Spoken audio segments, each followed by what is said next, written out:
12 फरवरी 1939 मेरठ में जन्मे चौधरी चरण सिंह के घर में चौधरी अजीत सिंह उर्फ छोटे चौधरी का 6 मई 2021 को कोरोना के कारण गुरुग्राम में 82 साल की उम्र में निधन हो गया। नमस्कार दोस्तों, ये वीडियो एक छोटी सी श्रद्धांजलि है हमारे नेता चौधरी अजीत सिंह जी को। और इस वीडियो में हम जानेंगे कि कैसे वो एक IIT ग्रेजुएट से एक जुझारू नेता के रूप में उभरे। So let's start. Chaudhary Ajit Singh ji किसी एक बिरादरी के या फिर सिर्फ यूपी के ही नेता नहीं थे, वे सभी किसानों के, मजदूरों के और सभी शोषित वर्गों के नेता थे। उन्होंने अपने राजनीतिक करियर में हमेशा शोषित वर्गों के लिए आवाज उठाई, उनको सहायता करी और उनको किसी भी रूप में न्याय दिलाने के लिए हमेशा तत्पर रहे। ठीक, कैसे हम आज बात करते हैं कि नेता पढ़े लिखे नहीं होते और जिसने कुछ नहीं करा वो आराम से नेता बन जाए, पर चौधरी अजीत सिंह जी के साथ ऐसा नहीं था।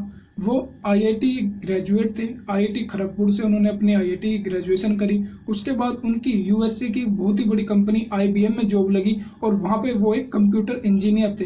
पर जब चौधरी चरण सिंह जी की तबीयत खराब होने लगी तो उन्होंने अपने बेटे को वापस बुला लिया और अपने पिता के कहने पर अपनी इतनी बढ़िया नौकरी छोड़कर वो भी अपने पिता की तरह, चौधरी चरण सिंह जी की तरह ही हमेशा के लिए किसानों की सेवा में, शोषित वर्गों की सेवा में पूरा संपूर्ण जीवन त्याग दिया। देखिए, अजीत सिंह जी का राजनीतिक करियर बड़ा ही उतार चढ़ाव भरा रहा, बड़ा ही आप कह सकते हैं बड़ा ही मजेदार रहा, क्योंकि वो 8 बार MP बने, जिसमें कि 1 बार राज्यसभा से और 7 बार लोकसभा से MP रहे और 4 अलग अलग सरकारों में 4 अलग अलग टाइम पर कैबिनेट मिनिस्टर के पद पे भी रहे।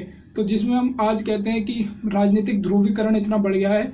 चौधरी अजीत सिंह जी एक उदाहरण है कि कैसे उन्होंने हर पार्टी के साथ अपनी कंडीशंस को आगे रखते हुए हर पार्टी के साथ उन्होंने कोऑर्डिनेशन बना के रखा और हमेशा किसानों की, मजदूरों की और पूरे देश के शोषित वर्गों की आवाज उठाते रहे। अजीत सिंह जी का बागपत से तो खासा लगाव रहा। वो 7 बार यहाँ से MP का चुनाव जीते, पर 2014 में 2013 के जाट और मुस्लिम दंगों के कारण उनकी पहली बार MP के तौर पर एज ए MP उनकी इलेक्शन में हार हुई और 2019 का इलेक्शन भी वो फिर इसी वजह से हार गए, क्योंकि BJP की लहर इतनी थी कि उसमें चौधरी अजीत सिंह जी अपनी जगह नहीं बना पाए।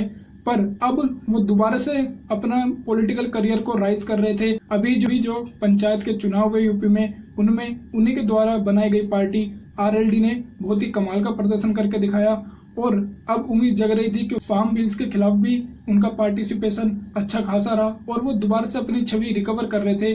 पर इसी बीच ये दुखद खबर आई कि वो अब इस दुनिया को छोड़कर चले गए। अजीत सिंह जी उर्फ छोटे चौधरी जी हमारे बीच नहीं रहे। एक बहुत ही खास बात है जिसपे काफी लोग ध्यान नहीं देते, क्योंकि लोग उन्हें बस किसान नेता ही समझते, पर उनकी इंडस्ट्रियल सोच भी काफी आगे थी। जब हमारे देश में 1991 में आए LPG रिफॉर्म्स, उससे पहले ही उन्होंने 1990 में अपने सेक्रेटरी अमरनाथ वर्मा के साथ इंडस्ट्रियल पॉलिसी का नया ड्राफ्ट तैयार कर दिया था, जो कि किसी कारणवश जब पारित नहीं हो पाया। उसी ड्राफ्ट को ध्यान में रखते हुए आगे मनमोहन सिंह जी ने और PV नरसिम्हा राव जी ने पेश किया और 1991 में इंडिया में LPG रिफॉर्म्स आए और जिसके बाद हम देख रहे हैं कि इंडिया का डेवलपमेंट लगातार बढ़ा है।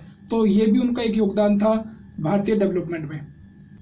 और अब उनके द्वारा बनाई गई पार्टी की कमान उनके पुत्र जयंत चौधरी के हाथ में है, जिनसे हम यही आशा करेंगे कि वो भी अपने दादा और अपने पिता के नक्शे कदम पर चले और सभी शोषित वर्गों और किसानों के लिए हमेशा तत्पर रहे, उनकी सहायता करने के लिए।